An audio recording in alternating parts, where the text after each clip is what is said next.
kita mulai. Bismillahirrahmanirrahim. Assalamualaikum warahmatullahi wabarakatuh. Yang terhormat Bapak Bupati Garut, mohon izin Pak, saya memandu acara sosialisasi PP nomor 3 tahun PP nomor 7 tahun 2021. Yang saya hormati Pak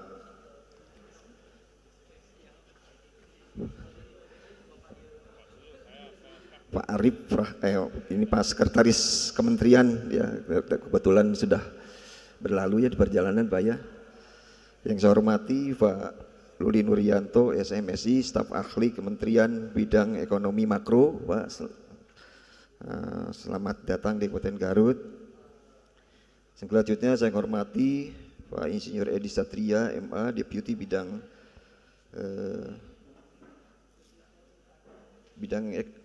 Usaha Mikro ya, Usaha Mikro.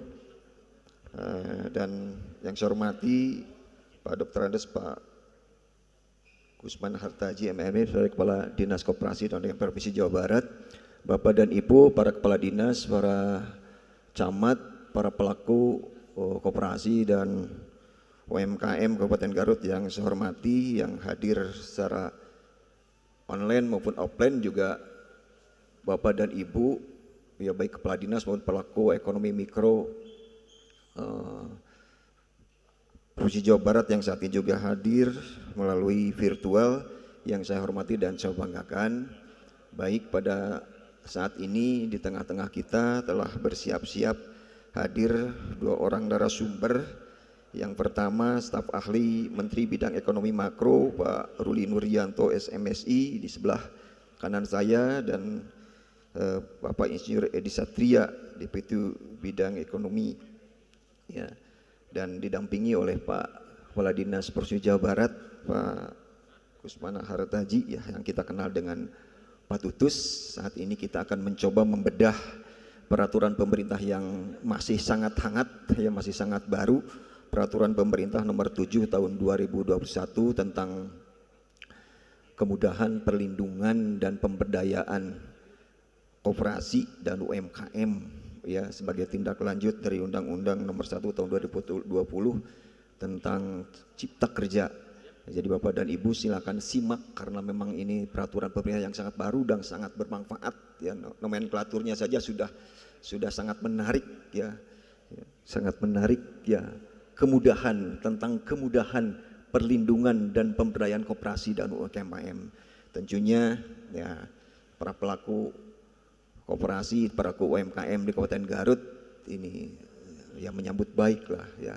Makanya simak, mari kita simak dari apa yang ingin disampaikan paparannya oleh Pak Staf Ahli Menteri Bidang Ekonomi Makro nih Pak Ruli, untuk dipersilahkan terlebih dahulu menyampaikan paparannya ya. Namun karena ini hari Jumat waktunya sangat terbatas ya Pak Ruli ya, kita hanya punya waktu 1 jam ya, kita punya hanya 1 jam, jadi dimanfaatkan seefisien dan seefektif mungkin ya, baik itu Pak Ruli, Pak Edi ya, maupun dari teman-teman yang ingin menyampaikan sesuatu maupun yang bertanya nanti untuk mohon dipersiapkan saja. Baik Pak, untuk mau epic conduct berikan persilakan saja. Yang pertama ya Pak Ruli Nuryanto, kita persilakan. Biar nggak pakai kabel.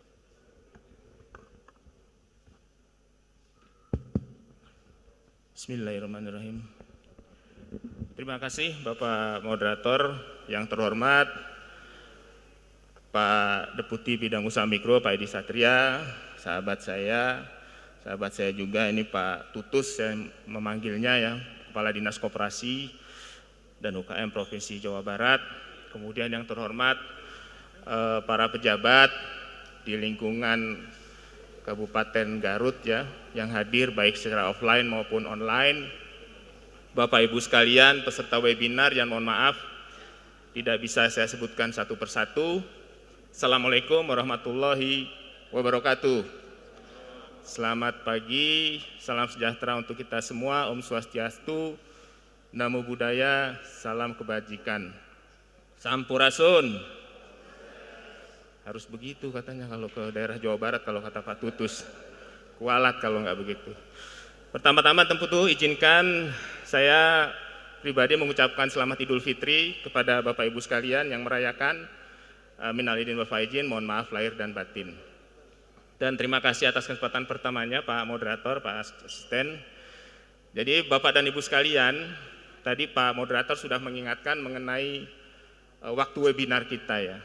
Saya perlu menyampaikan bahwa PP nomor 7 tahun 2021 ini terdiri dari 143 pasal. Ya. Dan karena ini intinya adalah tentang sosialisasi,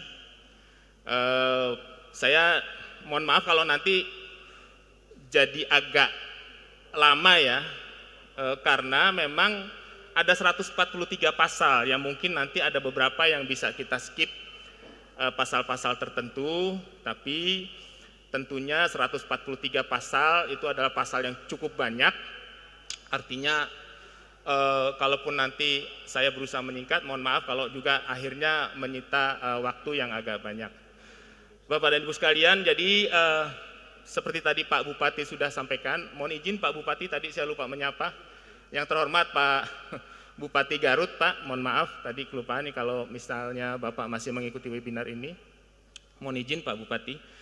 Jadi tadi Pak Bupati sudah sebutkan memang PP nomor 7 tahun 2021 ini adalah salah satu PP turunan dari Undang-Undang Cipta Kerja. Jadi di Undang-Undang Cipta Kerja itu mengamanahkan ada turunannya nanti itu ada 47 PP dan 4 Perpres. Ya. Dan Bapak dan Ibu sekalian memang Undang-Undang Cipta Kerja ini sering disebut sebagai Omnibus Law, memang merupakan langkah terobosan ya. Kalau kita pernah dengar pada waktu itu Pak Presiden Jokowi pernah menyatakan di dalam acara pertemuan tahunan Bank Indonesia tahun 2019 butuh waktu 50 tahun ya jika kita merevisi undang-undang satu persatu. Makanya melalui Omnibus Law ini penyederhanaan regulasi bisa dipercepat. Kenapa perlu terobosan? Ya karena antara lain kita ingin tidak terjadi tumpang tindih ya, menghilangkan ego sektoral, kemudian juga mempercepat transformasi ekonomi dan menselaraskan kebijakan pusat dan daerah. Dan tujuan lainnya adalah kita ingin bersama-sama tentunya ya menaikkan tingkat kemudahan berusaha kita, negara kita ya, dari posisi peringkat 73 menjadi 53 dunia. Kemudian tujuan lain ya agar kebijakan kita ini nanti bisa lebih efisien ya. Tidak lagi ada ketidaksinkronan antara satu undang-undang dengan undang-undang yang lain dan tidak terjadi fenomena yang disebut sebagai hyper regulation. Lanjut. Ini dasar hukum beberapa kaitan undang-undang terkait penyusunan PP 7 ini Bapak dan Ibu sekalian, ada Undang-Undang 25, Undang-Undang 20, Undang-Undang kita ini nomor 11 tadi Cipta Kerja dan undang-undang sektor terkait lainnya antara lain terkait sektor perindustrian, perdagangan, penanaman modal, jaminan produk halal dan lain sebagainya. Lanjut Mas. Nah ini outline PP 7 tahun 2021 Bapak dan Ibu sekalian. Bab 1 itu ketentuan umum, bab 2 kemudahan pelindungan dan pemberdayaan koperasi, bab 3 kemudahan pelindungan dan pemberdayaan usaha mikro dan kecil. Lanjut. Bab 4 kita bicara kemitraan, bab 5 kita bicara kemudahan dan insentif, bab 6 penyediaan pembiayaan bagi usaha mikro dan usaha kecil, kemudian bab 7 penyelenggaraan inkubasi, bab 8 pengalokasian dana alokasi khusus, kemudian ketentuan peralihan dan ketentuan penutup. Jadi ada 10 bab Bapak dan Ibu sekalian, dan kalau kita bicara pengaturan yang pertama terkait dengan kemudahan pelindungan dan pemberdayaan koperasi, ada 4 hal utama ya yang diatur di situ terkait dengan pendirian koperasi primer, kemudian terkait dengan pemanfaatan teknologi informasi, kemudian usaha syariah oleh koperasi, dan terkait dengan pemberdayaan dan pelindungan koperasi. Nanti kita lihat lebih detail di slide selanjutnya. Lanjut. Nah kalau kita bicara pokok pengaturan terkait koperasi di PP 7 nomor 2021 ini Bapak dan Ibu sekalian, pertama terkait dengan badan hukum koperasi, itu kalau sebelumnya di peraturan sebelumnya pendirian koperasi minimal, koperasi primer Bapak dan Ibu sekalian minimal 20 orang, melalui Undang-Undang Cipta Kerja dan PP 7 2021 ini sekarang cukup 9 orang, ya. Ini tentu juga untuk mendorong masyarakat, terutama anak-anak muda kita, kaum milenial ini, untuk juga tertarik untuk mendirikan koperasi. Kemudian rapat anggota, ya, termasuk rapat pendirian, itu bisa dilakukan secara daring dan luring. Begitu juga pelaporan rapat anggota bisa dilakukan secara elektronik, dan juga terkait dengan penyampaian laporan berkala atau sewaktu-waktu bagi koperasi yang menyelenggarakan kegiatan usaha simpan pinjam dan pembiayaan syariah. Lanjut. Nah, terkait dengan kegiatan usaha koperasi, Bapak dan Ibu sekalian, di PP ini juga mengatur mengenai kegiatan usaha koperasi yang di mana memang sebagaimana kita ketahui bersama, prinsipnya adalah kegiatan usaha utama koperasi adalah untuk kegiatan usaha yang terkait dengan anggotanya, terkait dengan kepentingan ekonomi anggota, kemudian memang dalam rangka meningkatkan kesejahteraan anggota. Bisa dilakukan secara tunggal usaha maupun beberapa usaha. Demikian juga di PP ini mengatur mengenai prinsip syariah, ya, khususnya ketika bicara usaha simpan pinjam dan pembiayaan, yaitu usaha simpan pinjam dan pembiayaan syariah, Bapak dan Ibu sekalian. Di PP ini juga mengatur bahwa koperasi syariah juga menjalankan baitul mal, ya, dan melaporkan pelaksanaan fungsi sosialnya ini kepada kementerian terkait, Badan Amal Zakat Nasional dan Badan Wakaf Indonesia. Juga koperasi yang melaksanakan kegiatan usaha berdasarkan prinsip syariah harus memiliki Dewan Pengawas Syariah. Lanjut.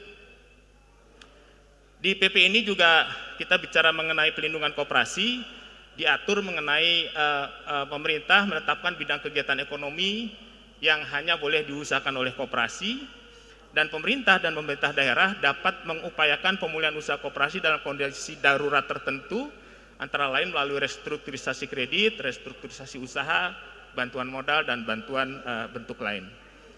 Lanjut. Nah, terkait pemberian koperasi, ya, itu dilakukan dengan pendekatan baik dari sisi aspek kelembagaan, produksi, pemasaran, keuangan, dan inovasi dan teknologi. Dan program ini tentunya dilakukan secara terpadu, dan penyediaan alokasi anggarannya disediakan melalui APBN, APBD, dan sumber lain yang sah, serta terkait dengan dana alokasi khusus, ya, di mana wajib dilakukan pelaporan oleh Pemda kepada pemerintah pusat. Lanjut. Kemudian di PP ini juga diatur ada kebijakan pengembangan koperasi di sektor tertentu. Di PP ini disebutkan sektor tersebut adalah sektor kelautan dan perikanan, ya. Ini terkait dengan penyelenggaraan tempat pelelangan ikan yang diutamakan bisa dikelola oleh koperasi. Kemudian terkait di bidang kelautan dan perairan, terkait angkutan perairan di pelabuhan, ya. Ini kita bicara mengenai koperasi tenaga kerja bongkar muat atau TKBM. Kemudian di sektor kehutanan, ya. Lalu di sektor perdagangan dan di sektor pertanian yang untuk mendorong pengembangan bisnis melalui korporasi petani melalui model koperasi. Lanjut. Nah, kemudian kalau kita bicara yang terkait dengan UMKM, ada 8 hal pokok yang diatur, yaitu terkait dengan perizinan, kemudian terkait dengan dukungan perkuatan, terkait dengan infrastruktur publik, kemudian pengelolaan terpadu, basis data yang tadi juga sudah disebutkan oleh Pak Sesmen, kemudian terkait dengan kriteria, tadi Pak Bupati juga sudah menyinggung, dan terkait dengan kemudahan dan insentif serta kemitraan. Lanjut.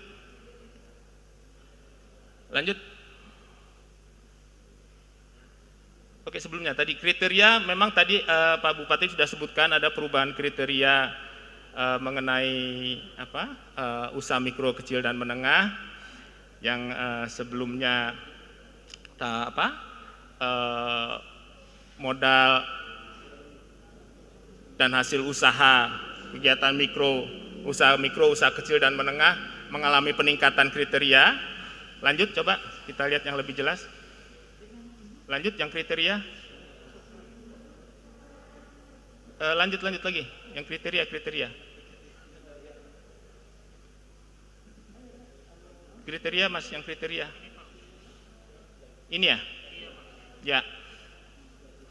Jadi modal usaha mikro adalah sampai 1 miliar, usaha kecil antara 1 miliar sampai 5 miliar, kemudian usaha menengah 5 miliar sampai 10 miliar, dan usaha besar di atas 10 miliar. Itu digunakan ketika terkait dengan perizinan usaha. Nah, terkait dengan pemberian kemudahan pelindungan dan pemberdayaan, yang dipakai adalah kriteria menggunakan hasil penjualan, di mana untuk usaha mikro hasil penjualan tahunannya itu sampai 2 miliar, kemudian usaha kecil antara 2 miliar sampai 15 miliar, dan usaha menengah 15 miliar sampai 50 miliar, dan usaha besar di atas 50 miliar. Lanjut. Kemudian perizinan bagi usaha mikro, kecil, dan menengah dibagi dalam 3 faktor risiko, yaitu rendah, menengah, dan tinggi. Untuk kegiatan usaha yang mengandung risiko yang rendah, itu izin usahanya cukup dengan NIB. Kemudian yang berisiko menengah, selain NIB juga ada sertifikat standar. Sedangkan bagi usaha yang risikonya tinggi, selain NIB juga diperlukan izin-izin tertentu sebagai tambahan. Dan pemberian ini memang dilakukan melalui sistem ya yang kita sebut sebagai OSS yang dikoordinasikan oleh BKPM. Kemudian dalam pemberian perizinan ini, pemerintah pusat dan pemerintah daerah juga melakukan pembinaan ya terhadap para pelaku usaha mikro dan kecil. Apabila ada usaha mikro kecil yang tidak dapat mengakses perizinan berusaha secara daring, maka perangkat daerah bisa memfasilitasi pendaftaran perizinan berusaha tersebut. Ketentuan lain di sini menyebutkan bahwa perizinan tunggal, sertifikat standar, dan atau izin bagi usaha mikro dan kecil tersebut berlaku selama kegiatan usaha berlangsung. Lanjut.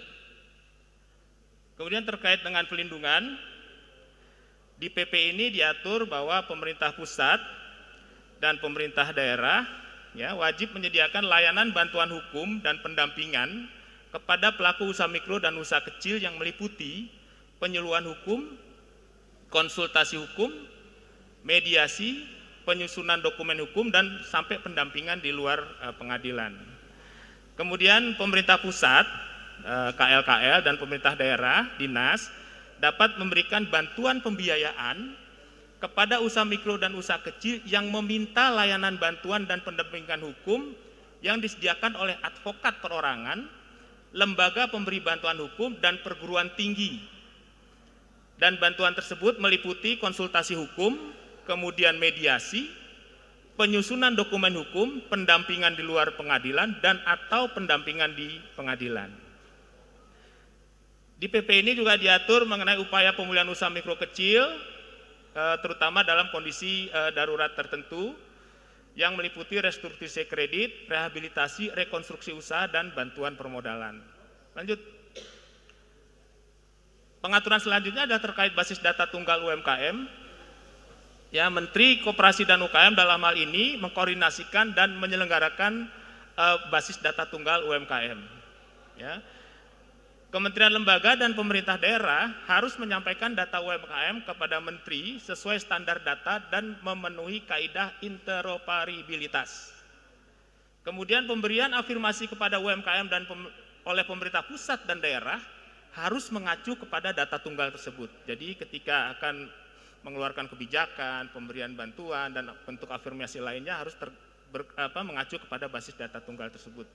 Kemudian data UMKM ini dipublikasikan dan dapat diakses publik sesuai ketentuan peraturan perundang-undangan.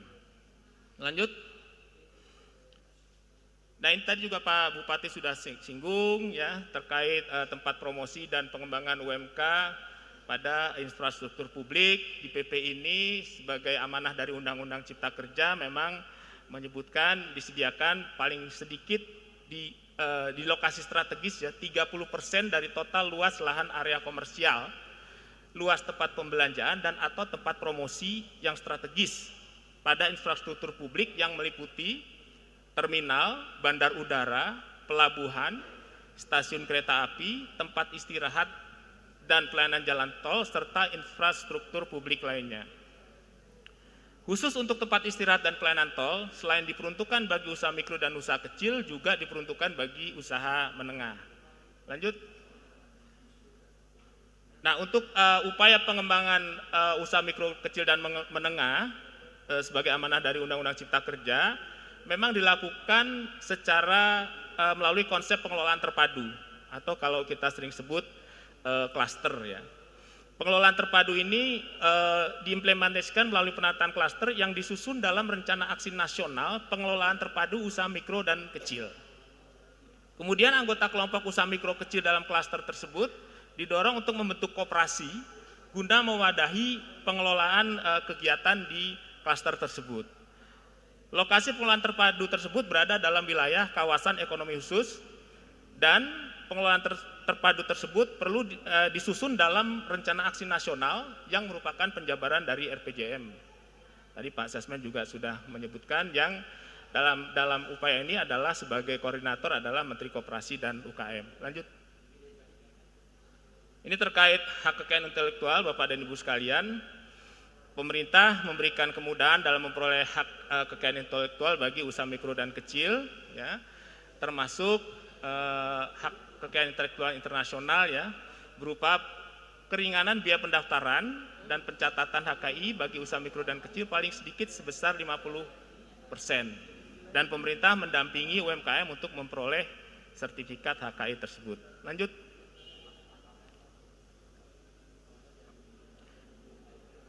Di Undang-Undang Cipta Kerja dan PP ini Bapak Ibu sekalian juga disebutkan bahwa kalau bicara jaminan kredit program, kegiatan usaha mikro dan kecil dapat dijadikan jaminan kredit program, yaitu yang berupa surat perintah kerja, faktur, surat pemesanan, hak atas kekayaan intelektual, anjak piutang, chip atau barcode bukti atas kepemilikan benda bergerak dan kontrak perjanjian kerja. Lanjut, yang tadi tentu merupakan terobosan yang luar biasa ya Bapak dan Ibu sekalian, Pak Tutus dan teman-teman sekalian para pembina UMKM, karena salah satu kendala yang dikeluhkan oleh pelaku UMKM kan ketika memperoleh kredit program adalah terkait dengan jaminan. Nah, terkait pengadaan barang dan jasa ini juga bagi saya merupakan terobosan yang luar biasa. Pemerintah pusat dan pemerintah daerah wajib menggunakan barang atau jasa usaha mikro kecil serta koperasi dari hasil produksi dalam negeri dalam pengadaan barang dan jasa pemerintah dengan alokasi paling sedikit 40% dari nilai anggaran belanja barang dan jasa. Pemerintah pusat dan daerah wajib memasukkan rencana belanja barang dan jasa dalam sistem informasi rencana umum pengadaan yang diintegrasikan dalam sistem informasi data tunggal paling lambat bulan November tahun berjalan untuk rencana belanja tahun mendatang. Kemudian Menteri dan Kepala Daerah wajib melakukan pengawasan terhadap pengalokasian dan pelaksanaan pengadaan barang dan jasa untuk UMK serta koperasi melalui aparat pengawas internal masing-masing.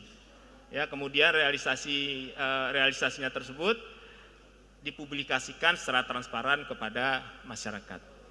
Lanjut, ini terkait pembukuan atau pencatatan keuangan, intinya adalah pemerintah pusat dan daerah membantu memfasilitasi dalam bentuk pelatihan dan pendampingan. Artinya memang tugas pemerintah pusat dan daerah mendorong dan membimbing para pelaku UMK terkait dengan pencatatan laporan keuangan ini. Lanjut. Hal yang penting lainnya adalah terkait kemitraan Bapak dan Ibu sekalian. Jadi melalui PP ini diamanahkan pemerintah pusat dan pemerintah daerah memfasilitasi pelatihan dan pendampingan pemanfaatan sistem aplikasi pembukuan catatan keuangan yang berpedoman pada standar akuntansi yang berlaku bagi UMK. Kemudian terkait kemitraan, insentif dan kemudahan berusaha dalam rangka kemitraan usaha menengah dan usaha besar dengan koperasi dan UMK, jadi ada insentif. kemudian pola kemitraan ini bisa berbentuk inti plasma, subkontrak, waralaba, perdagangan umum, distribusi dan keagenan, rantai pasok, bagi hasil, kerjasama operasional, usaha patungan atau penyumber luaran atau outsourcing. Dan ada pengawasan juga termasuk pengenaan sanksi administratif yang dilakukan oleh Komisi Pengawas Persaingan Usaha. Lanjut, terkait insentif pajak juga UMK diberi kemudahan dan penyederhanaan administrasi perpajakan dalam rangka pengajuan fasilitas pembiayaan dari pemerintah pusat. Dan yang lain adalah untuk UMK yang berorientasi ekspor dapat diberi insentif kepabeanan berupa pemberian pembebasan atau keringanan bea masuk. Lanjut, terkait pembiayaan juga diamanahkan melalui PP ini penyediaan pembiayaan oleh pemerintah pusat dan pemerintah daerah bagi UMK dalam bentuk subsidi, penjaminan, dan pinjaman atau pembiayaan lainnya, serta oleh BUMN melalui peningkatan kolaborasi program pendanaan usaha mikro kecil antar BUMN yang merupakan bagian dari program tanggung jawab sosial dan lingkungan BUMN. Lanjut, penyelenggaraan inkubasi ini juga hal yang penting Bapak dan Ibu sekalian kalau kita bicara upaya pemberdayaan dan pengembangan kapasitas dan kemampuan usaha mikro kecil, termasuk dalam rangka mengembangkan kewirausahaan di kalangan anak muda dan masyarakat. Jadi terkait dengan inkubasi ini, pengembangan inkubasi secara terpadu dan berjenjang melalui penetapan NSPK oleh pemerintah pusat dan pendataan dan pembinaan lembaga inkubator sesuai kewenangan dan wilayah. Pengembangan inkubasi ini Bapak dan Ibu sekalian minimal 50 peserta inkubasi dalam 1 tahun untuk provinsi dan minimal 20 peserta inkubasi tenan dalam 1 tahun untuk kabupaten dan kota. Kemudian ada pembentukan pengembangan lembaga inkubator minimal 1 lembaga inkubator per provinsi, per kabupaten atau kota. Lanjut. Nah, ini terkait dana alokasi khusus Bapak dan Ibu sekalian. Dana alokasi khusus bisa berupa dana alokasi fisik dan non fisik yang digunakan untuk mendanai program kegiatan kemudahan pelindungan dan pemberdayaan usaha mikro, usaha kecil serta koperasi yang penggunaannya antara lain mencakup untuk mengembangkan penyelenggaraan sistem informasi dan pendataan, kemudian juga bantuan pendampingan hukum bagi UMK serta upaya peningkatan kapasitas koperasi dan UMKM melalui pelatihan dan pendampingan. Lanjut. Ya, saya pikir itu Bapak dan Ibu sekalian, mudah-mudahan tidak terlalu lama. Sekali lagi 143 pasal barusan yang tadi kita lihat. Sementara itu yang bisa saya sampaikan Pak Moderator. Terima kasih. Wassalamualaikum warahmatullahi wabarakatuh. Baik, plus buat Pak Ruli. Terima kasih Pak Ruli ya. Walaupun waktunya sangat sempit tapi memaparkan 143 pasal ini cukup baik.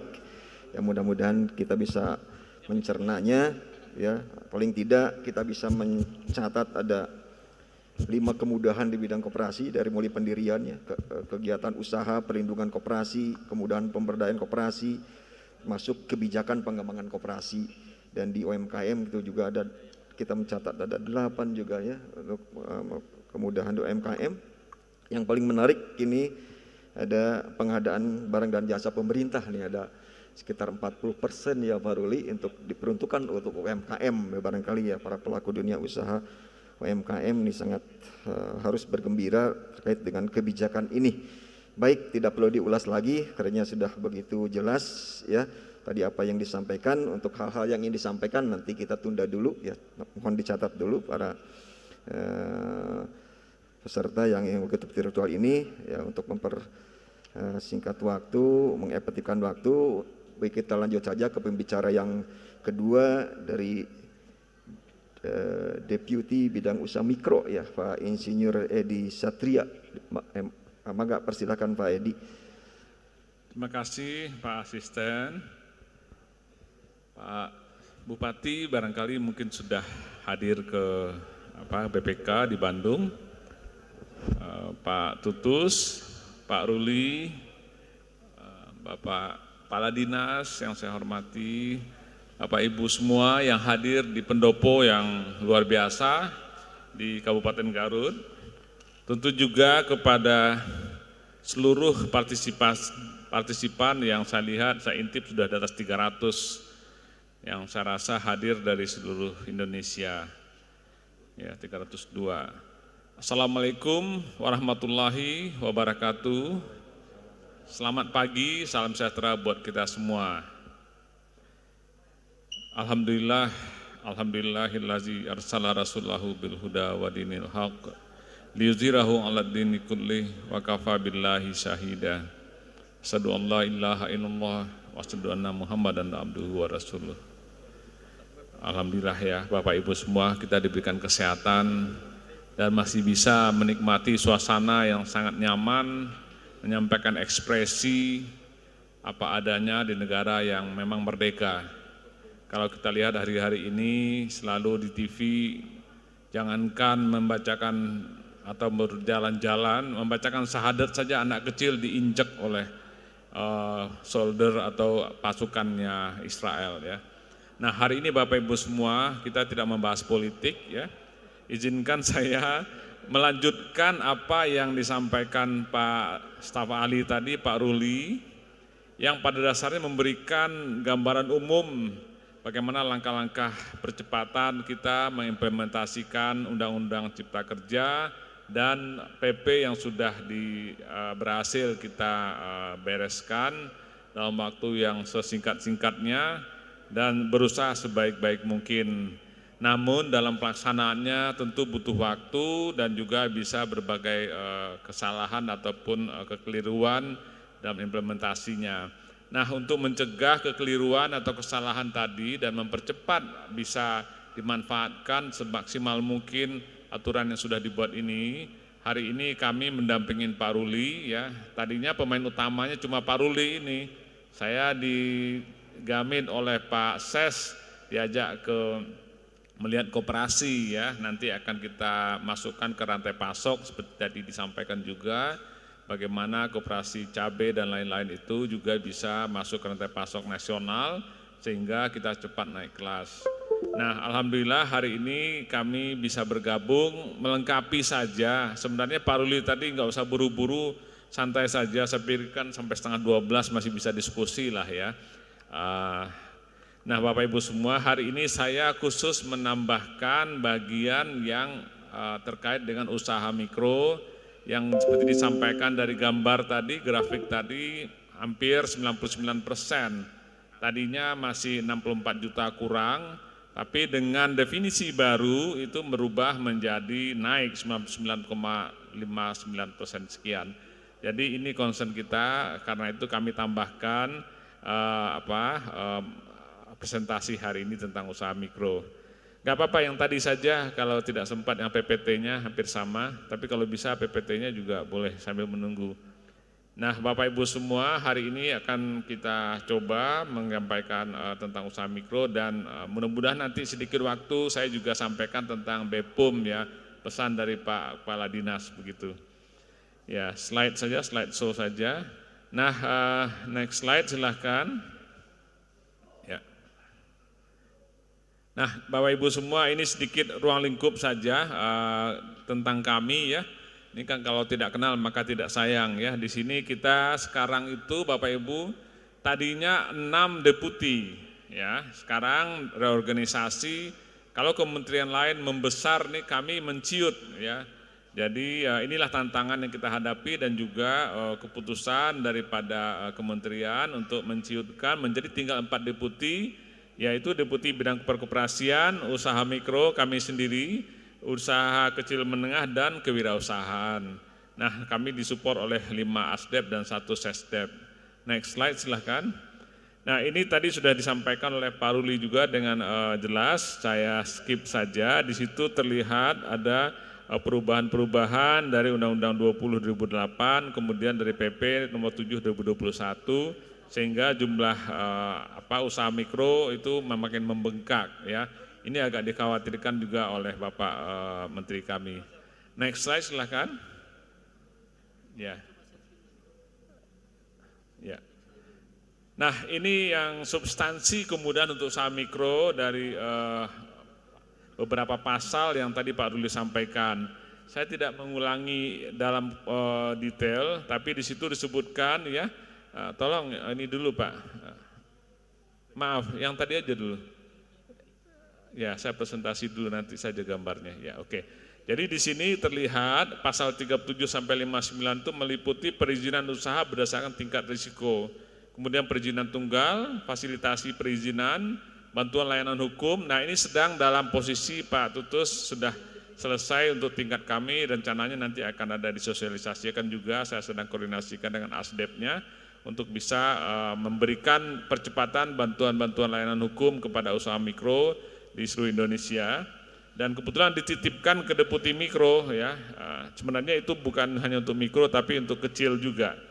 Nah, yang kedua substansi kemitraan yang tadi Pak Ruli sampaikan, khusus untuk usaha mikro, penyediaan tempat promosi dan pengembangan usaha mikro pada infrastruktur publik ya. Jadi nanti di stasiun Garut diharapkan nanti usaha mikro juga kebagian dan usaha kecil tempat berpromosi atau berjualan di sana. Kemudian juga tentu saja di bandara, di pelabuhan, dan beberapa tempat strategis terkait infrastruktur publik ya. Kemudian pengolahan terpadu usaha mikro, fasilitas haki ya, jaminan kredit program dan pengadaan barang dan jasa. Yang ketiga, substansi kemudahan dan insentif. Pemberian kemudahan dan insentif, pemberian bantuan modal, riset, fasilitasi pelatihan vokasi, insentif kepabeanan ya. Ada kekurangan N-nya ya, penyederhanaan proses impor bahan baku, dan terakhir adalah substansi penyediaan pembiayaan. Ini kita tahu bagaimana kita sedang berjuang juga meningkatkan akses pembiayaan perbankan utamanya kepada usaha mikro ataupun UMKM, diharapkan meningkat dari 19, sekian persen pada level 30% nantinya. Tidak mudah, tapi ya inilah arahan dari Bapak Presiden, mudah-mudahan beberapa tahun ke depan kita bisa lancar melaksanakannya. Next slide silahkan. Nah, ini masuk sedikit tentang usaha mikro. Kita seperti disebutkan tadi ada 4 transformasi. Ya, dengan 4 deputi tadi kita ada 4 transformasi utama di kementerian kami, yaitu transformasi bagaimana usaha informal menjadi formal untuk usaha mikro ini. Transformasi kedua adalah memanfaatkan inovasi dan teknologi digital. Jadi transformasi untuk digitalisasi. Yang ketiga, transformasi itu tadi untuk bagaimana meningkatkan masuk ke rantai pasok dan kewirausahaan ya. Dan yang terakhir adalah transformasi dalam arti kita berusaha membuat koperasi modern ya. Kalau tadi atau sementara kemarin koperasi kita sebagian masih dikelola dengan cara-cara lama ya. Ada istilah dulu kan KUD ya. Ketua untung duluan ya, atau laporan-laporannya banyak yang katakanlah tidak ada acara RAT-nya tertinggal tidak sampai 3 tahun berturut-turut, ini kita lengkapi. Dan tadi Pak Ruli sudah menyampaikan bagaimana laporan ataupun keuangan yang mencantumkan perjanjian kerja ya, kemudian digitalisasi laporan manajemen yang bisa dijadikan atau SPK untuk jaminan untuk mendapatkan tambahan pendanaan. Nah, di sini kita berusaha memformalkan usaha-usaha mikro yang informal ya. Usaha informal itu seperti kita tahu, Bapak Ibu mungkin sebagian adalah pelakunya, modalnya kecil ya, peralatan sederhana, laba relatif kecil, belum membayar pajak ya, dan seterusnya. Kita transformasikan nanti menjadi usaha mikro yang sudah formal. Tentu saja dengan bekal ada NIB ya, legalitas usaha NIB. Kemudian juga seperti disampaikan Pak Rudi ada sertifikat-sertifikat tadi, mulai dari PIRT, kemudian MD ya, izin edar, kemudian juga standar tertentu dan HAKI. Nah, ini kita harapkan juga yang saya lupa adalah untuk sertifikasi halal ya.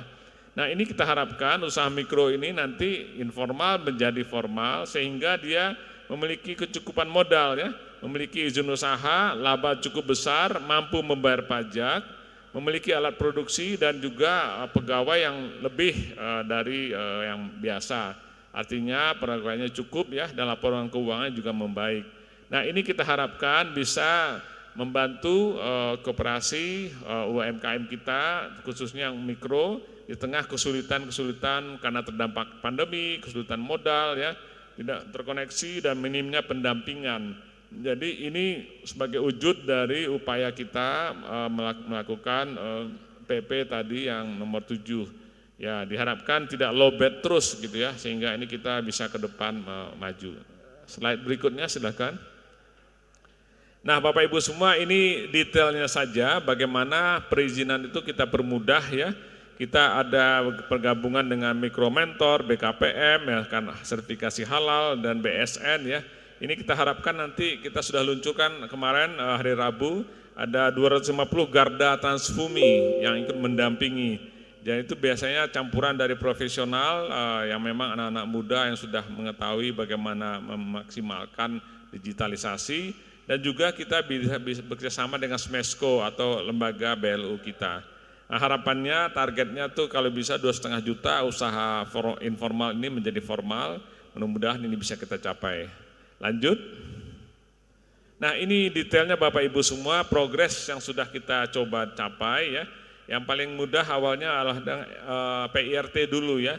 Di situ kita bersinergi ya, menerbitkan sertifikasi penyuluhan keamanan pangan, pendampingan pasca penyuluhan, kemudian melakukan audit bersama-sama Dinas Koperasi, melakukan monef atas program diselenggarakan oleh kementerian kita, dan juga tentu yang pakanan itu izin edar dari BPOM ya, itu tertutup tulisannya ya. Di situ disebutkan adanya desregistrasi coaching klinik bagi UKM ya, penghapusan persyaratan izin produsen untuk registrasi, kemudian bayar registrasi UMK gratis kita sebagian kita tanggung ya, dan juga registrasi pangan olahan risiko rendah, pemeriksaan sarana dan rangka dalam rangka pemenuhan CPPOB untuk UMKM, Balai POM ya dapat melakukan sampling ya, kemudian program jemput bola, proses registrasi dan akses arus informasi registrasi dan seterusnya, yang intinya nanti diberikan dulu NIB dan izin edarnya, nanti syarat-syarat AMDAL dan lain-lain diurus belakangan. Kalau sebelumnya kan dibalik ya, lengkap dulu baru keluar izin edarnya. Nah, ini kita percepat ya, mohon maaf itu teman-teman balai dari POM mudah-mudahan bisa memahami ini. Begitu juga untuk yang halal ya, kita berikan beberapa kemudahan ya, meringkas penerbitan sertifikasi halal bagi pelaku usaha mikro ya, kemudian lembaga MUI sebelum terbit PMK terkait rate pengurusan diturunkan harganya jadi 3,5 juta ya. BPJPH ini pusat membantu dengan mengkoordinir pengusulan, kita akan gabungkan. Nah, atas data yang telah masuk, kemudian UMKM yang tidak terfasilitasi akan kita coba membantu ke BPJPH. Nah, Dirjen Haki juga demikian Bapak Ibu semua sebelah kiri ya, pengeluaran rekomendasi kita harapkan bisa diturun dari 1.800 menjadi 500.000 saja. Memang masih ada biaya, simplifikasi alur proses karena ini memang tidak mudah untuk yang Dirjen Haki. Simplifikasi alur proses permohonan sertifikasi merek dagang semula 8-9 bulan menjadi 4 sampai 6 bulan. Dan terakhir untuk informasi bagi UMKM yang telah mendaftar dari belum mendapat informasi penerbitan bisa dikolektifkan melalui tempat kita. Slide berikutnya silakan. Nah, ini antara lain tambahan bagaimana kita di area kawasan wisata dan infrastruktur publik juga berusaha memasukkan usaha mikro dapat tempat fasilitasi di sana ya. Ini bekerjasama dengan stakeholdernya Jasa Marga, BUMN ya, Dinas yang Bidang Koperasi, Badan POM dan BPJPH. Sementara beberapa lokasi di Jawa Barat, Jawa Tengah, Jawa Timur, Banten, NTB dan NTT. Slide berikutnya. Nah, ini fasilitasi yang sudah dilakukan ya, beberapa tempat kita sudah adakan rapat, sudah survei lapangan di beberapa ruas ya, di Solo ya, Ngawi, kemudian Solo Ngawi Kertosono dan sebelumnya di beberapa tempat lain ya. Slide berikutnya. Ini ada buku di bawah Bapak Ibu, kalau yang mau mengklik nanti linknya bisa. Next slide silahkan. Nah, berikutnya ada lampiran sedikit. Nah, terus ini rincian saja. Next slide silahkan. Ini rincian saja Bapak Ibu semua apa yang disampaikan Pak Ruli tadi khusus untuk usaha mikro. Jadi kami hanya melengkapi apa yang sudah disampaikan Pak Staf Ahli tadi secara umum untuk percepatan implementasi PP 7 ini, dan saya tambahkan komponen di dalam usaha mikro. Terakhir mungkin 2-3 menit saya sampaikan Bapak Ibu semua yang kemarin sudah mengusulkan untuk BPUM ya, kita masih ada program setelah tersalurkan 9,8 juta sampai sebelum Lebaran, besarnya tidak sama dengan tahun lalu, tapi 1,2 juta saja. Kalau tahun lalu 2,4 juta per usaha mikro, tahun ini 1,2 karena memang ketersediaan anggaran. Nah, kami sedang mengusahakan dengan Kementerian Keuangan bisa dapat alokasi tambahan 3 juta lagi sesuai dengan keputusan rapat KPCPEN 1 Maret yang lalu bahwa memang tahap awal diberikan 9,8 dilanjutkan dengan 3 juta. Mari kita berdoa mudah-mudahan 3 juta ini bisa terrealisasi dan juga tersedia anggarannya. Kita nggak tahu nih, agak berat juga, tapi mudah-mudahan kalau bisa malah lebih ya. Kita harapkan 3 juta ini. Kemudian Bapak Ibu semua, kami juga sudah menyampaikan ke Kepala Dinas Provinsi, Kabupaten, Kota, mungkin Bapak sudah terima juga. Intinya kita membuka kembali sampai akhir Juni. Saya tetapkan 28 Juni. Biasanya kalau akhir Juni itu molornya bisa lewat tanggal 1, tanggal 2 nanti. Kalau kemarin masih bisa ada kesempatan diolah sekarang. Kalau sekarang, kalau lewat nanti menunggu tahun depan lagi, kan kasihan begitu ya. Nah, Bapak Ibu semua, Kepala Dinas silahkan nanti juga teman-teman yang asosiasi ataupun dari beberapa himpunan-himpunan dan Bapak Ibu pelaku usaha mikro yang hadir hari ini, silahkan kalau ada yang memang membutuhkan tambahan bantuan gratis 1,2 juta per penerima, ini bisa nanti mengusulkan kembali begitu ya. Itu saja yang mungkin dapat kami sampaikan Bapak Asisten sebagai moderator. Mohon maaf kalau ada yang tidak pada tempatnya. Terima kasih. Wassalamualaikum warahmatullahi wabarakatuh. Waalaikumsalam warahmatullahi wabarakatuh. Baik, aplaus buat Pak Deputi. Ya, ternyata apa yang disampaikan tadi lebih rinci, ya lebih detail dari apa yang tadi, kelanjutan dari apa yang disampaikan oleh Pak Ruli terkait dengan PP nomor 7 tahun 2021 ya. Ada sekitar 443 pasal ya, secara umum tadi disampaikan oleh Pak Ruli dan secara rinci, secara detail disampaikan oleh Pak Deputi ya, Pak Edi. Terima kasih Pak Edi telah menyampaikan. Ada yang paling menarik itu ada bantuan sekitar 1,2 ya juta nih menggambarkan para pelaku usaha mikro ya. Sebenarnya yang paling menarik ya, sebenarnya Kabupaten Garut bisa bertahan di laju pertumbuhan ekonomi, Pak Deputi, Pak staf ahli. Sebenarnya justru Garut itu kebanyakan para pelaku usaha mikro kecil ya, sebagian besar itu baik yang bergerak di usaha agro, usaha jasa maupun usaha perdagangan. Ya, Garut usaha-usaha besar itu sebenarnya Garut tidak terlalu tidak terlalu banyak ya.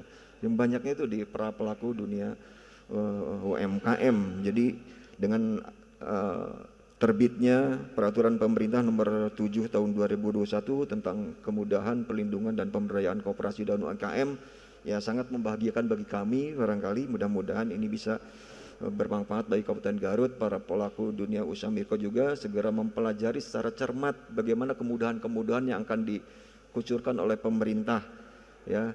Kita sambut baik dan kita para pelaku dunia usaha juga senantiasa berkoordinasi baik dengan dinas yang ada di kabupaten maupun dinas yang ada di provinsi ya, dengan Pak Tutus ya.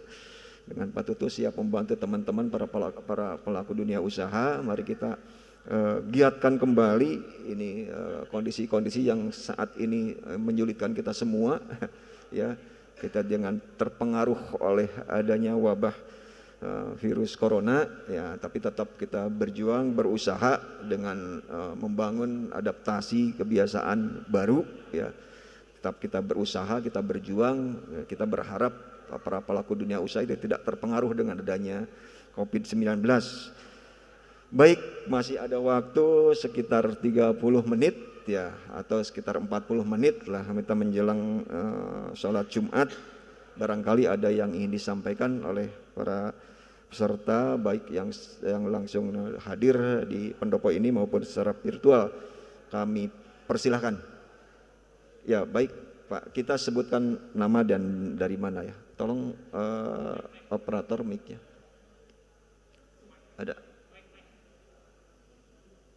Ada di belakang mic-nya.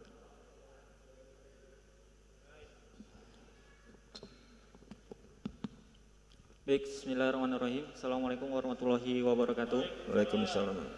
Nama saya Jaya Saputra, saya dari Mikro Mentor Sigap UMKM. Kemudian juga saya perwakilan dari Mentor UMKM ACT Kabupaten Garut. Baik, para bapak-bapak narasumber, ada beberapa hal yang ingin saya sampaikan. Kang diulang Kang, namina sa Kang? Nama saya Jaya Saputra. Jaya, Pak Jaya ya? Jaya Saputra dari Mikro Mentor Sigap UMKM. Kemudian Mentor UMKM ACT Kabupaten Garut. Baik, Bapak-bapak pemateri, ada beberapa pertanyaan yang mau saya tanyakan. Yaitu pertama, terkait OSS atau NIB. Nah, NIB ini sebagai legal formal untuk UMKM atau pelaku usaha, apakah ini bisa menjadi satu penjamin untuk kita itu mendapatkan permodalan ke bank? Itu yang pertama. Apakah itu untuk kemudahan mendapatkan KUR ataupun program-program perbankan yang lain? Selanjutnya, tadi disampaikan ketika kita memiliki UMK, apakah semua pemilik UMK itu atau NIB akan dikenakan pajak atau ada klasifikasinya? Usaha bagaimana yang akan dikenakan pajak yang sudah memiliki NIB? Selanjutnya yang terakhir, untuk BPUM, sekarang ini banyak simpang siur pertanyaan atau pernyataan. Dulu di 2020 mendapatkan bantuan 2,4 juta. Untuk di 2021 itu 1,2 juta. Apakah nanti akan dapat 1,2 juta lagi sehingga sama seperti 2020 2,4 juta ataukah tidak? Selanjutnya, ketika kita mengecek di e-form, ketika kita sudah mendapatkan BPUM itu kan statusnya hijau. Ketika sudah pencairan, statusnya ada yang berubah, ada yang tidak berubah, dan itu menjadi satu apa ya bahasanya deh, satu harapan. Oh, ini masih hijau, kemungkinan dapat lagi, seperti itu. Mungkin itu saja pertanyaan dari saya. Saya sudahi. Wabillahi hidayah. Assalamualaikum warahmatullahi wabarakatuh. Waalaikumsalam warahmatullahi wabarakatuh. Masih ada yang disampaikan? Silakan Pak, yang di belakang.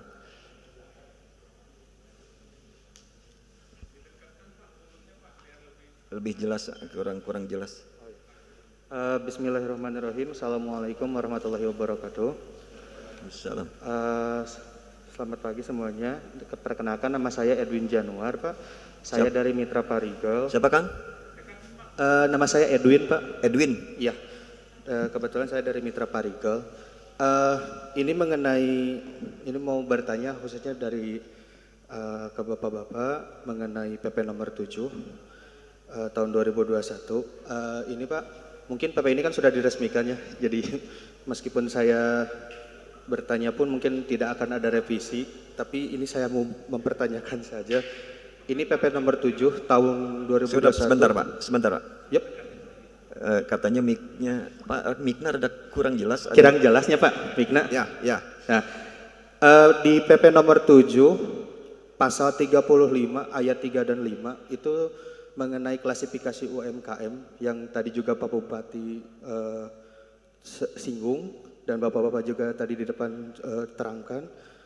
Ini Pak, soal klasifikasi UMKM ini, kalau tadi Pak Bupati bilang mungkin ini adalah sebuah kemajuan di mana UMKM itu menjadi lebih meningkat dari segi aset dan omset. Itu kalau misalnya kita lihat dari segi pemerintahan Pak, memang benar UMKM itu jadi meningkat dari segi omset dan aset karena ada PP ini. Nah, kalau saya yang lihat sebagai pelaku UMKM, kok malah jadi kemunduran, di mana usaha besar sebetulnya yang ditarik menjadi UMKM karena dilihat dari omset dan asetnya, usaha besar ditarik menjadi UMKM. Dan sedangkan usaha mikro yang tadinya usaha mempunyai modal usaha 50 juta, 100 juta, dan omset di bawah 1 miliar, itu yang malah dirasakan, kalau bahasa Sundanya itu kagogusur Pak. Karena disamaratakan dengan UMKM usaha menengah yang tadinya besar jadi menengah dalam segi perizinan, dalam juga segi yang tadi itu bantuan mengenai kemudahan dalam alokasi di tempat publik. Sebetulnya kalau usaha besar kan nggak usah dikasih kemudahan dalam perizinan pun mereka sudah sanggup Pak, untuk BPOM saja mereka udah sanggup bayar perizinan dan sebagainya. Nah, kalau misalnya UKM yang mikro, yang kecil, yang mikro, yang di bawah 1 miliar, yang di bawah 500 juta, yang dulu itu disebut mikro dan sekarang malah jadi mikronya sangat kecil sekali, itu yang lebih kesulitan Pak. Nah, menurut Bapak sendiri dari PP nomor 7 ini sebetulnya usaha, karena tadi Bapak kan bilangnya mikro yang diuntungkan gitu. Tapi kalau saya lihat, kenapa usaha besar yang diuntungkan, mikronya kok enggak gitu. Mungkin saya minta pendapat Bapak saja gitu soal usaha mikro untuk kemudahannya, apakah mungkin dari dinas atau misalnya dari Bapak sendiri mempunyai kebijakan yang lebih spesifik untuk mikro yang di bawah aset atau omsetnya di bawah 1 miliar. Begitu Pak. Terima kasih. Assalamualaikum warahmatullahi wabarakatuh. Waalaikumsalam warahmatullahi wabarakatuh. Masih ada yang ya, mangga Pak.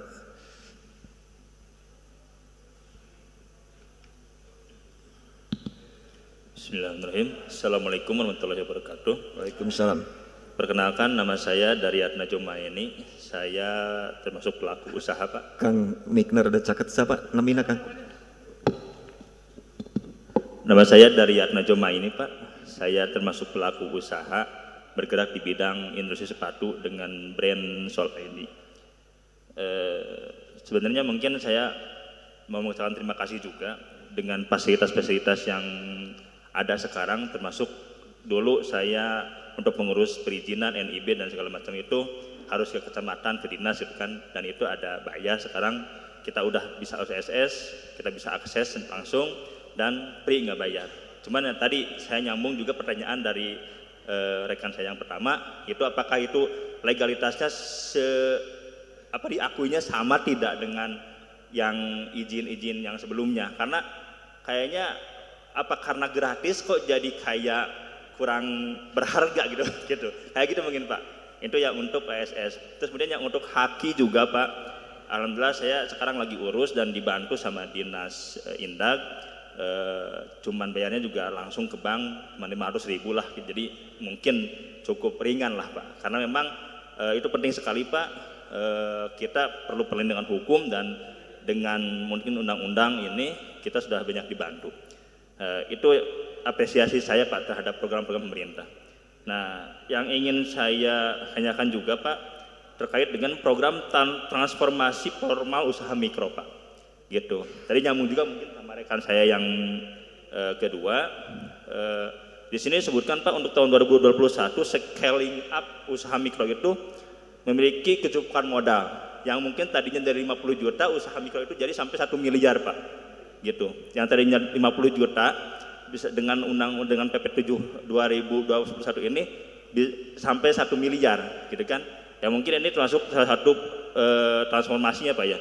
Yang kedua mungkin memiliki izin usaha itu sudah ada fasilitasnya dan dimudahkan. Kemudian laba yang cukup besar otomatis bikin pasar yang cukup besar juga. Mungkin nih Pak, saya termasuk pelaku usaha yang memang yang tadinya jualan offline, dengan adanya pandemik dan memang kebutuhan didorong harus masuk ke dunia digital Pak. Nah cuman saya sendiri dan banyak rekan-rekan UKM mengalami cukup kesulitan Pak untuk memasuki dunia digital karena begitu kompleksnya. Jadi tidak memasuki dunia digital itu bukan sekedar buka akun di marketplace Pak. Kita harus siapkan mungkin untuk promosi, untuk branding, untuk macam-macam. Dan saya itu ikut beberapa kelas Pak, kelas e-course dan bayar juga Pak, agak lumayan. Nah mungkin bisakah dari pihak pemerintah memberikan fasilitas Pak, fasilitas pelatihan-pelatihan bagaimana UKM ini bisa bertransformasi masuk ke dunia digital, dari mulai bagaimana cara branding, bagaimana kita bikin landing page, web design, termasuk untuk ngiklan Pak. Dan saya setelah ngikutin e-course itu, ternyata ngiklan itu kalau ingin kita berhasil, udah anggarannya besar, prosesnya juga, infrastrukturnya juga harus bagus, dan materinya juga harus bagus, dan itu ternyata uang semua Pak. Nah, jadi bagaimana mungkin pemerintah bisa ikut mendukung, mentransformasi UKM ke digital marketing yang bisa celahnya dikasih stimulus Pak, dengan pelatihan-pelatihan dari pemerintah yang coachingnya bisa orang-orang yang mungkin selama ini ada di Facebook seperti Bang Dewa Eka Prayoga, misalkan kalau pakar copywriting atau pakar branding dari siapa gitu Pak, yang untuk membantu kita gitu. Jadi itu Pak harapan saya Pak. Jadi saya menemui kendala ketika mau masuk ke internet marketing, karena memang infrastrukturnya itu sangat besar. Mudah-mudahan Bapak-Bapak bisa merumuskan kebijakan-kebijakan yang membantu kita Pak. Terima kasih. Assalamualaikum warahmatullahi wabarakatuh. Waalaikumsalam warahmatullahi wabarakatuh. Kita cukupkan 3 penanya dulu ya. Ya barangkali yang pertama nih dari Pak Jaya Saputra, nih mohon maaf memang agak tadi mic-nya akan kurang jelas, tapi ada setidaknya ada 3 pertanyaan yang bisa ditangkap. Pertama adalah legal formal terkait dengan perizinan, apakah itu bisa dijadikan satu kekuatan untuk melakukan penambahan modal berupa pinjaman ke bank atau kur seperti itu ya, dengan perizinan yang dimudahkan. Keduanya terkait dengan pajak bagaimana para pelaku usaha mikro ini. Yang ketiga terkait dengan perubahannya besaran dari BPUM ya. Terus yang dari Pak Edwin ya, menggugat dari pasal ini terkait dengan klasifikasi UMKM ya. Ya, tadi ada ya, kita menyampaikan bahwa ini agak lebih maju karena besaran klasifikasi UMKM itu bertambah besar, tapi menurut Pak Edwin itu justru ada kemunduran katanya, karena memang pengusaha besar menjadi ke mikro, barangkali pendapatnya seperti itu. Ya itu mau dipertanyakan. Yang ketiga dari Pak Abdul ya kalau nggak salah ya Pak Tariana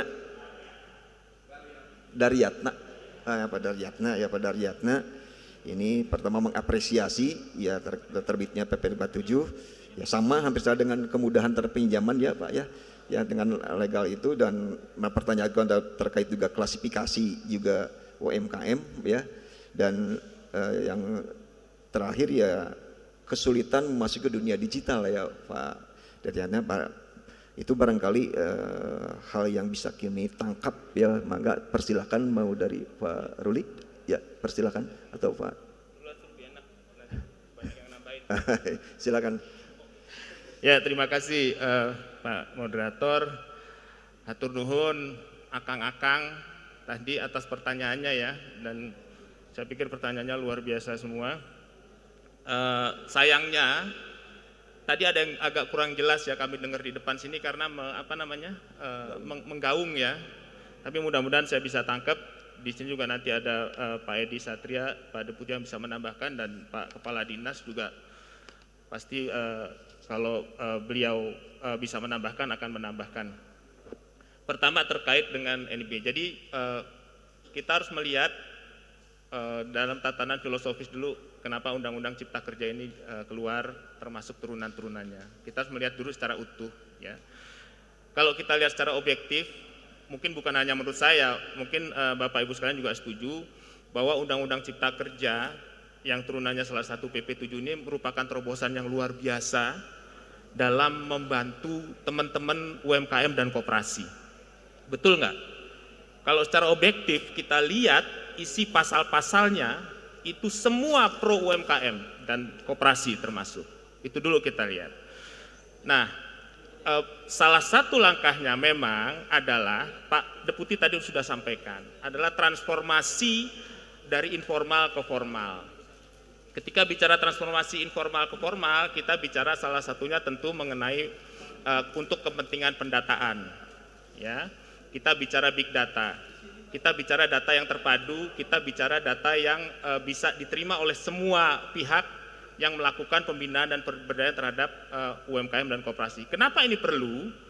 Agar kebijakan yang dikeluarkan oleh pemerintah itu tepat sasaran, lebih tepat sasaran, karena basis datanya bagus. Salah satunya untuk menuju informal ke formal ini adalah melalui NIB tadi, ya, perizinan tadi. Yang sekarang semua dilakukan secara digital, artinya data sudah terkumpul secara digital ya. Itu. Nah, apakah kemudian tadi pertanyaannya NIB ini hampir sama dengan pertanyaan yang kedua, dan kekuatannya gimana sih dengan perizinan yang sebelumnya, karena ini kan lewat OSS. Apakah kekuatannya sama dengan perizinan sebelumnya? Ya kalau saya boleh jawab, saya jawab sekarang sama lah. Karena ini amanah dari undang-undang. Undang-undang itu kan peraturan yang tinggi lah di bawah undang-undang dasar. Tentu kekuatannya sama.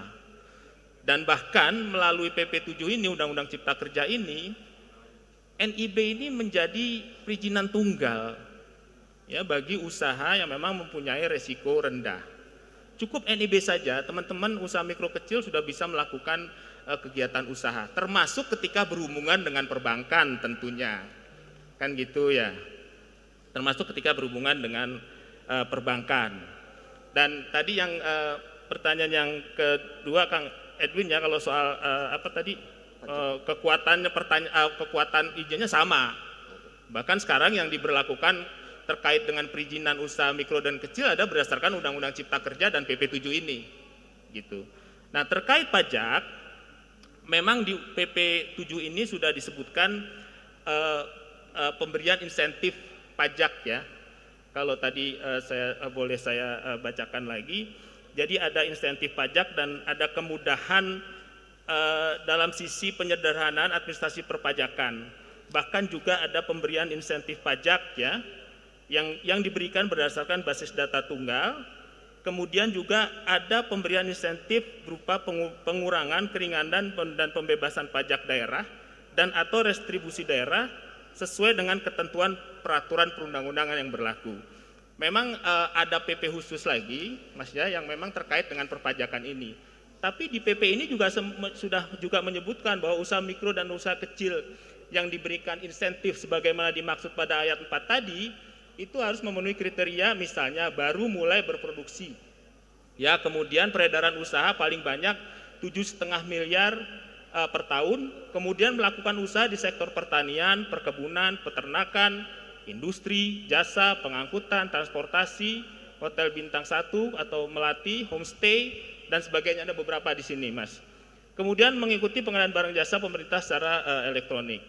Jadi sudah disebutkan juga di PP 7 ini, tapi memang ada klausul sesuai peraturan perundang-undangan yang berlaku dan ada PP khusus memang yang terkait dengan perpajakan. Dan memang nggak menutup kemungkinan nanti Pak Asda ya Pak moderator, mungkin ada sosialisasi khusus terkait PP perpajakan turunan dari Undang-Undang Cipta Kerja itu, kan gitu ya. Kemudian selanjutnya apa tadi? Kalau yang soal BPUM nanti ada Pak Deputi. Kemudian terkait dengan digital tadi ya, Pak Deputi juga nanti pasti banyak tambahannya lah. Pemerintah tentu sudah melakukan itu, Mas, apa tadi yang terakhir itu.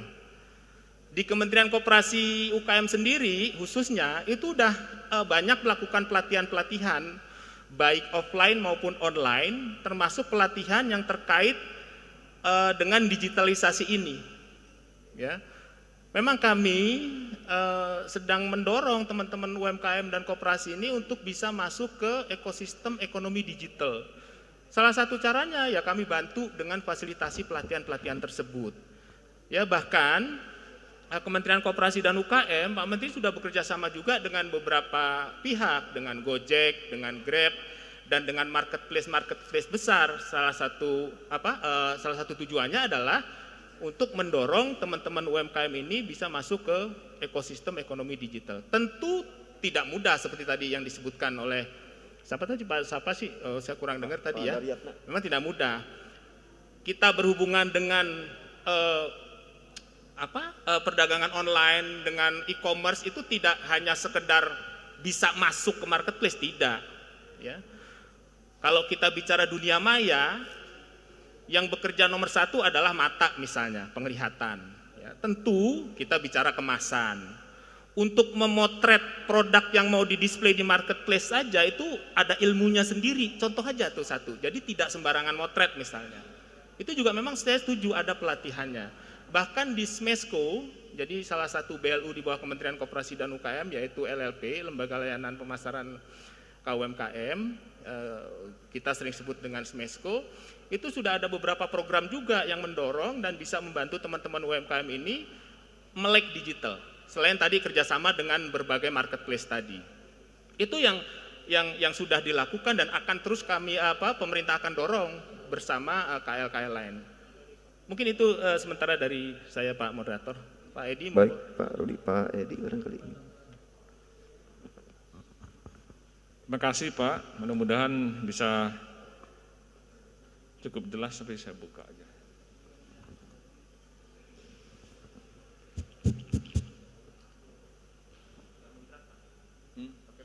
Iya, nggak apa-apa. Kita ini aja Pak. Tidak boleh tersinggung Pak Rudi. Kita demi bersama ini menjaga ini. Baik Bapak Ibu semua, pertanyaannya bagus-bagus tadi saya tangkap, tapi memang terus terang kadang-kadang ini suaranya saya mudah-mudahan cukup jelas, tapi suara Bapak tadi di sana tidak tertangkap maksimal oleh kami. Jadi mudah-mudahan saya berusaha menjawab. Pak Rudi tadi sudah menyampaikan banyak jawaban terkait dengan poin menyangkut PP7. Tadi ada pertanyaan tentang BPUM ya. Yang pertama 2,4, 1,2. Pertama saya sampaikan tadi karena keterbatasan anggaran sekarang memang hanya 1,2. Dan Bapak Ibu semua tahu dari 9,8 yang sudah cair sebelumnya itu campuran.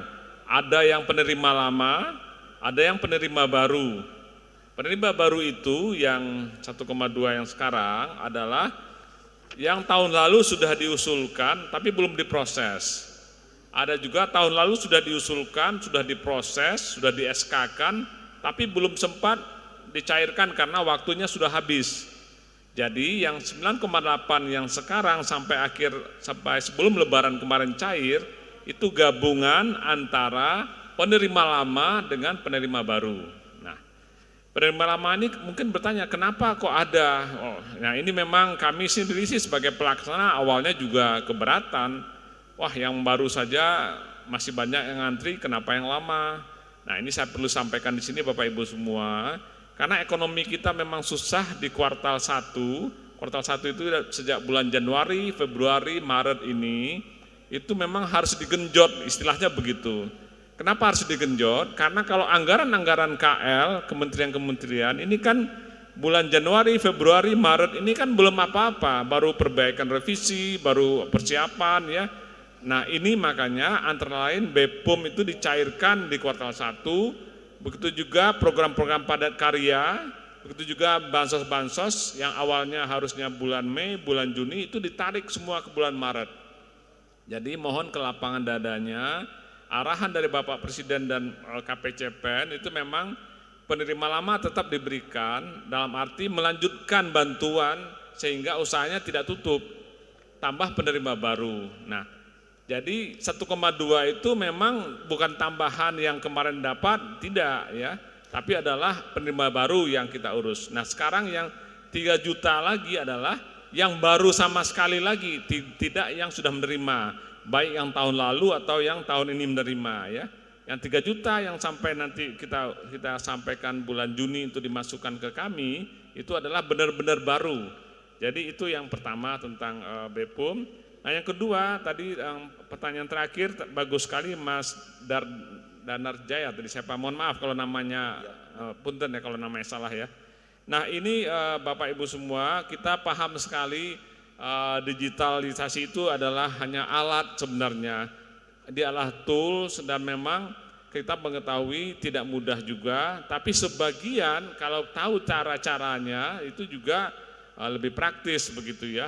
Nah untuk itu, untuk memberikan kesempatan kami tetap ada nanti program-program pelatihan, baik mulai dari kemarin di Padang ASDEP kami, tadi ada di gambar slide saya, silakan dicatat tadi namanya Pak Haryanto. Jadi ASDEP kapasitas ya, kapasitas usaha mikro, pengembangan kapasitas usaha mikro itu dia bertanggung jawab terhadap pelatihan. Dan kita sudah adakan di Padang bagaimana memfoto produk Anda sehingga bisa ditampilkan di website, bagaimana storytelling ya, bagaimana menceritakan tentang apa produk itu dan secara ringkas apa kelebihannya dan bagaimana terus masuk sampai kepada perangkat level marketplace dan lain-lain sebagainya.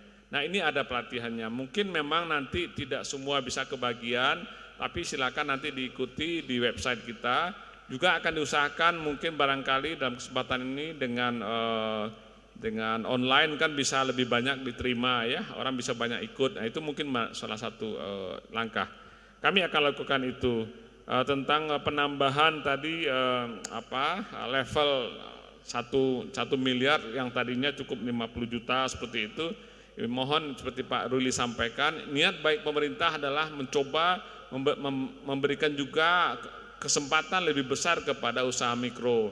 Ya, jadi nanti yang tergeret ke bawah itu adalah usaha kecil sebenarnya, usaha menengah dan besar rasa insya Allah tidak terpengaruh. Tapi kalau itu memang terjadi di lapangan, nanti kan kita aturan kita ini kan kita jalankan, kita evaluasi, nanti kita sempurnakan dalam perjalanan. Mungkin itu Pak, silakan Pak tambahan, terima kasih. Mumpung ingat mengenai tadi klasifikasi ya Mas ya. Kang ya, Akang apa Mas? Akang Mas lah. Jadi gini, kebetulan saya juga ikut sempat beberapa kali ikut pembahasan ketika terkait dengan kriteria. Dan itu memang dalam tanda kutip ya agak alot lah ini diskusinya. Dan termasuk dengan teman-teman para pelaku UMKM juga dari asosiasi-asosiasi ya. Terkait kriteria itu.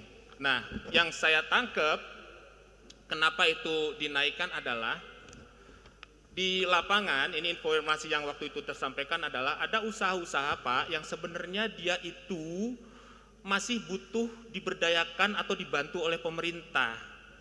Tapi karena kebetulan omsetnya di atas kriteria yang berlaku saat itu, mereka kemudian tidak tersentuh oleh program-program pemerintah. Padahal mereka itu kalau dari sisi kemampuan mungkin masih masuk ke mikro atau kecil.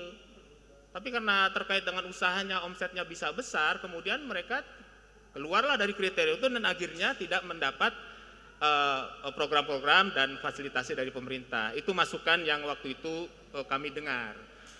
Terkait dengan angkanya itu memang hasil, sekali lagi itu hasil diskusi di kami, dan proses ini keluar kriteria proses undang-undang cipta kerja ini dilakukan adalah melibatkan seluruh lapisan masyarakat. Jadi ada proses pembahasan antar KL, kemudian kita sosialisasikan ke masyarakat, kita uji publik secara terbuka bahkan lewat Zoom beberapa kali. Masukan-masukan itu kita dengar, kita olah lagi, kemudian kita diskusi juga rapat dengan Panja, dengan DPR dan seperti itu, sehingga kemudian inilah yang keluar gitu Mas ya. Tujuan utamanya tentu tidak ingin merugikan teman-teman UMKM, bahkan justru ingin menolong membantu teman-teman UMKM ini. Itu ya, makasih. Monggo Pak. Ya, Pak Kadis, Pak Tutus. 2 menit, itu sudah ada yang nanya atau 2 tuh ya. Baik, sedikit saja terkait dengan implementasi yang sudah kita lakukan di Jawa Barat ya Kang. Terkait dengan NIB itu apakah memang nanti peraturan dengan perbankannya, memang sekarang kita juga sudah dengan perbankan, jadi salah satu syarat yang harus dipenuhi adalah memiliki NIB Kang, nomor 1 itu bukan. Namun kedua NIB atau gitu kan. Yang kedua, untuk pendaftaran merek yang dilaksanakan tadi oleh Kementerian Koperasi dan UKM, pendaftaran merek gitu kan tidak dipungut biaya. Persyaratan yang pertama memiliki nomor induk berusaha. Selamun eta tegaduh tong ngiringan merek. Yang kedua, pendaftaran sertifikat produksi pangan industri rumah tangga SPP PIRT. Usaha mikro terpilih akan menempatkan fasilitas pendaftaran tanpa dipungut biaya. Persyaratan nomor 1-nya memiliki nomor induk berusaha. Nah, jelas Kang ya. Berarti memang kekuatannya cukup besar. Selain NIK Kang ya. Jangan lupa penduduknya eta. Ini syarat-syaratnya banyak sekali. Tapi yang pertama, pendaftaran izin edar BPOM, MD, makanan dalam ya, ini adalah memiliki nomor induk berusaha. Nomor 1 persyaratannya teh. Pendaftaran sertifikasi halal, persyaratan yang pertama juga sama, memiliki nomor induk berusaha. NIB itu kalau sekarang di OSS yang memang sekarang sedang diberhentikan dulu Pak di Jabar, pendaftaran OSS-nya, karena kita sedang juga memperbaiki, kelihatannya dengan pusat juga sama, karena pada saat lebih dari kriteria yang baru tetap munculnya di 5 usaha kecil dia. Padahal sekarang kan sudah berubah ya, cuman di sistem barangkali belum di ini Pak. Pada saat kita ingin daftar ke SSS, masih walaupun dia lebih dari 50 juta modal usahanya atau omsetnya lebih dari 300, dia masih masuk ke usaha kecil, gitu kan. Jadi masih belum sempurna. Dalam 5 hari ini kita sudah rapat dengan Dinas Penanaman Modal dan Perizinan Terpadu Jawa Barat. Karena ini juga potensi untuk memformalkan yang informal, Pak. Ya, jadi nanti memformalkan informal, target kita besar. Nanti salah satunya adalah NIB. Ya, ini yang menjadi PR di Jawa Barat, gitu ya. Karena nanti kita juga bisa memantau, monitoring terkait dengan nanti fasilitas. Sebetulnya bukan menengah, kelihatannya tidak terganggu, Pak. Yang terganggu itu di klasifikasi berdasarkan kriteria usaha itu adalah di kecil. Jadi banyak kecil menjadi mikro. Tapi nanti barangkali kebijakannya akan ada lagi permen barangkali dengan juknisnya Pak ya. Yang nanti memperoleh BPUM kan ada lagi pasti persyaratannya. Tidak mungkin atuh nu agung-agung kengeng gitu kan nanti mungkin di sektor informal atau memang bisa diatur sedemikian rupa.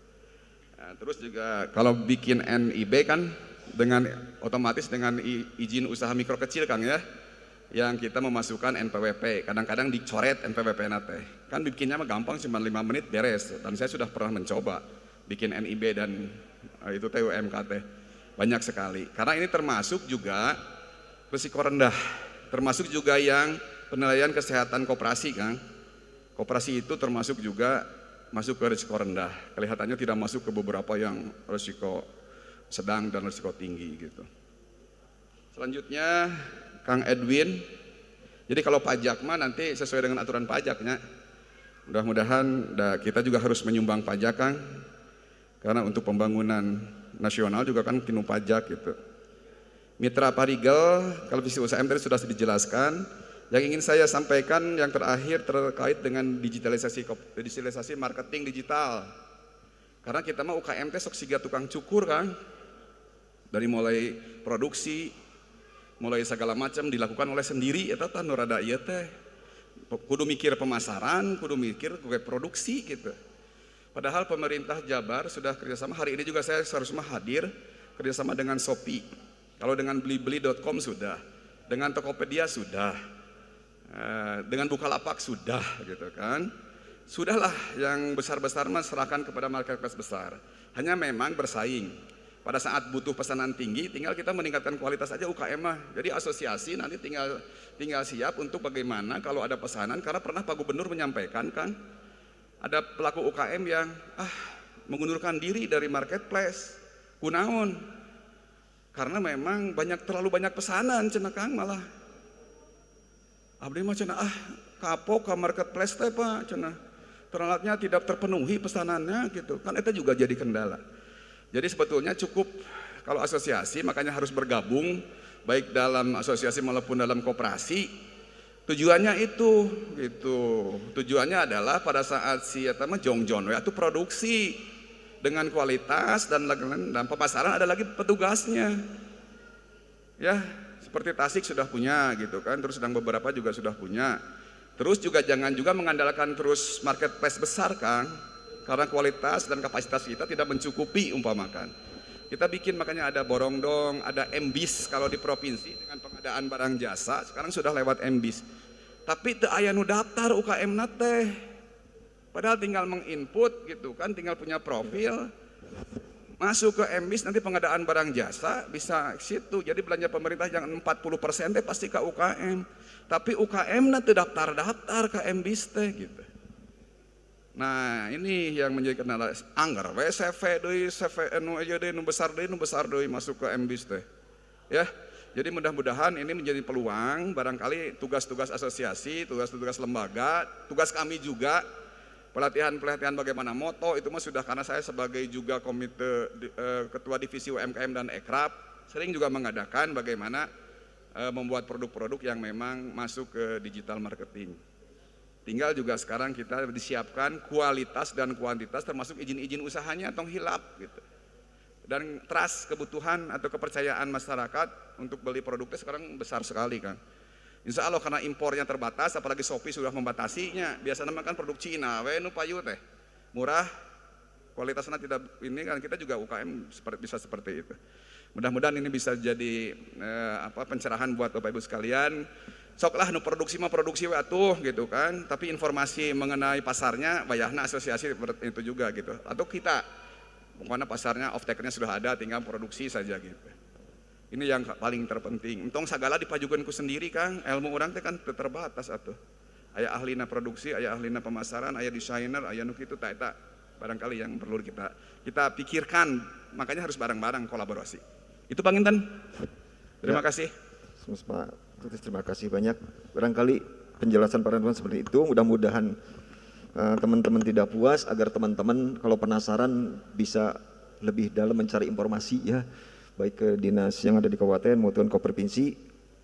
Baik itu juga itu pun ya teman-teman bisa baca-baca regulasi yang terbaru ya, baik Undang-Undang Cipta Kerja maupun PP 7 tahun 2021 yang tempat dalam itu.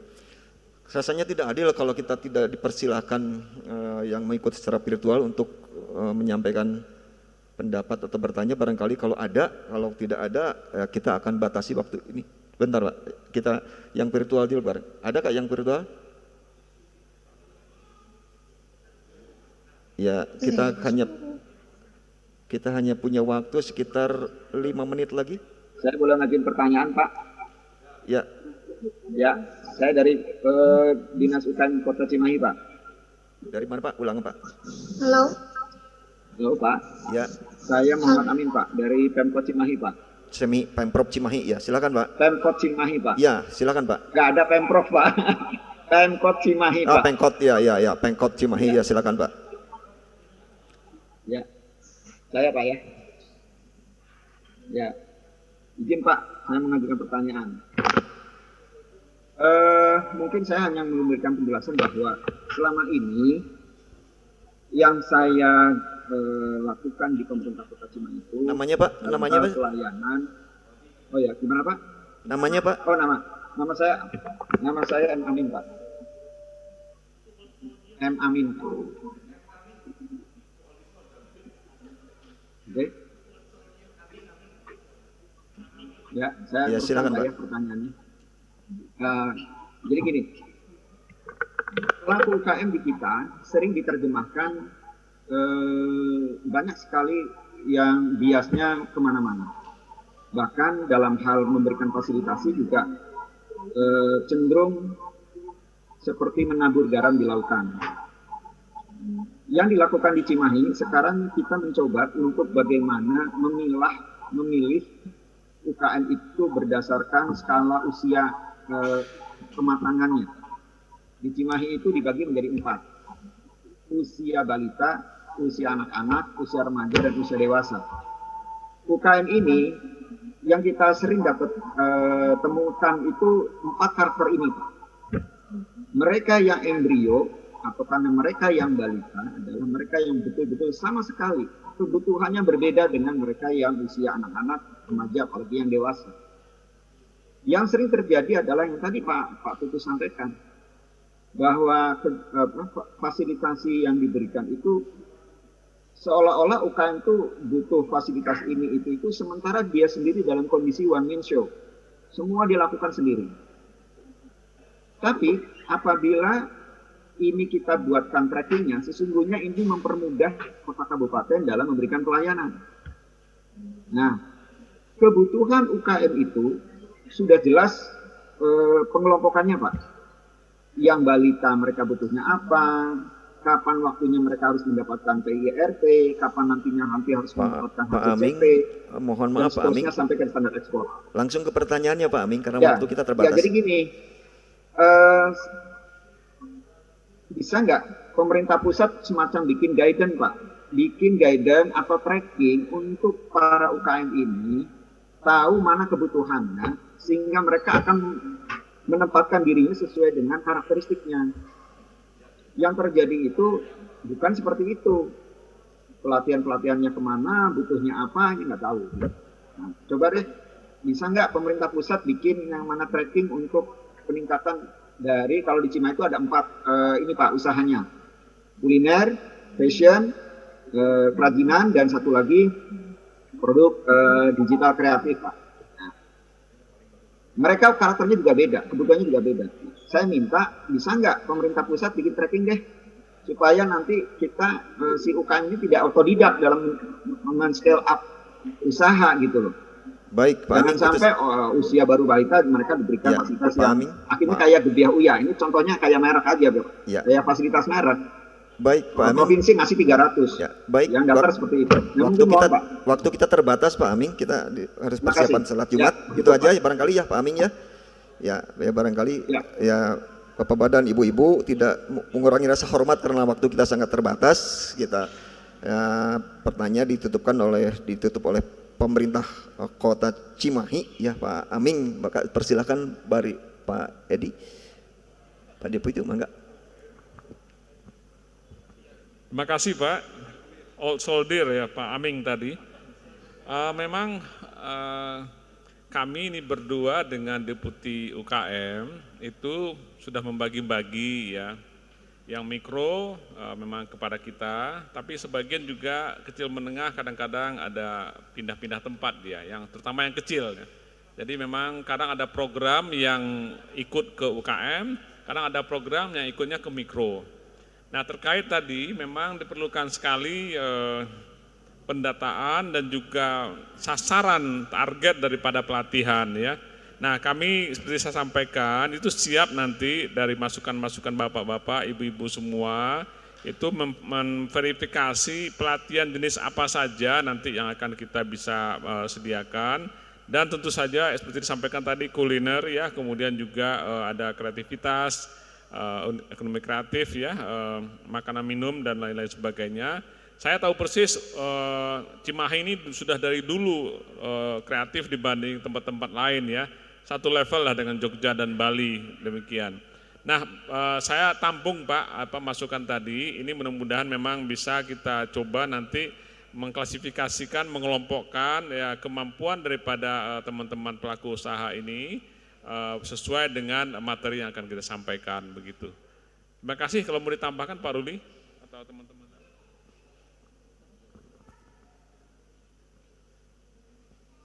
Ya terima kasih Pak Edi, Pak siapa tadi old soldier. Tadi saya udah singgung mengenai pentingnya pendataan ya. Ini inline sebenarnya dengan apa yang tadi disampaikan oleh Pak siapa tadi Pak old soldier. Inline. Nah, pendataan itu juga nanti tentunya termasuk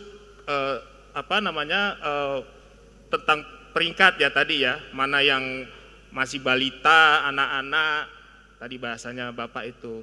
Tentu nanti ke situ juga. Makanya tadi saya sampaikan pentingnya data yang baik, big data yang bagus dan komprehensif adalah untuk ketepatan kebijakan dan program yang dikeluarkan oleh pemerintah, termasuk ketika kita bicara pelatihan-pelatihan ini. Itu yang saya tambahkan Pak. Makasih.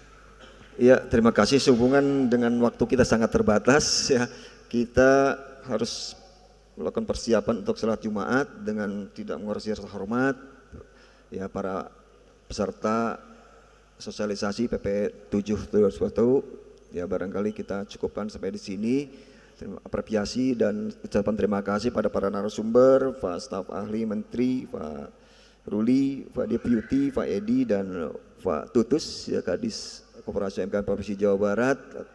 Apresiasi, terima kasih atas kehadirannya, juga teman-teman yang hadir mengikuti sosialisasi PP 7 2021 ini yang baik secara virtual maupun yang secara online langsung hadir di Pondopo ini. Kami ucapkan terima kasih dan apresiasi yang setinggi-tingginya, tentu disertai dengan permohonan maaf yang sebesar-besarnya atas segala kekurangan penyelenggaraan pada saat ini.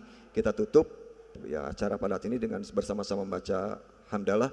Alhamdulillahirabbil alamin. Wassalamualaikum warahmatullahi taala wabarakatuh.